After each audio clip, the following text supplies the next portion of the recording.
সাধারণত লোক বৌমা থেকে শ্বশুর থেকে উঠতে পারেনি। আজকে হচ্ছে ইস্কাবনের বিয়ে। কি বলবেন? একেবারে অন্যরকম একটি ক্যারেক্টার তুলিকার চরিত্রটা। আর মণিমালা মানে কীর্তনের পর কীর্তনের মণিমালার সঙ্গে কোনো মিল নেই তুলিকার চরিত্রে, এবং আমার চরিত্রের সঙ্গেও মিল নেই। এটা একেবারেই খুব চ্যালেঞ্জিং একটি ক্যারেক্টার তুলিকার, এবং কমপ্লিটলি নো ননসেন্স সিরিয়াস। সে হাসেও না তুলিকা, কারণ ওর লাইফে এমন এমন ঘটনা ঘটছে যে তার জীবন থেকে হাসিই চলে গেছে। এই তুলিকার ক্যারেক্টারটা শুরু হচ্ছে একটি মেয়ে যে কিনা খুবই মধ্যবিত্ত বাড়ির একটি বউ, বিয়ে করে কলকাতায় আসছে, একটি স্কুলে খুব ভালো চাকরি পাচ্ছে, এবং তারপর তার জার্নিটা শুরু হচ্ছে।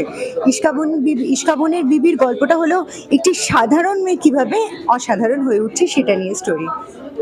এবং তার মধ্যে প্রচুর অ্যাক্সিডেন্ট হচ্ছে, অনেক বাচ্চা কিডন্যাপ হয়ে যাচ্ছে, এবং সেগুলো কেন হচ্ছে সেগুলোর জন্য আপনাদের হলে গিয়ে দেখতে হবে। Thank you.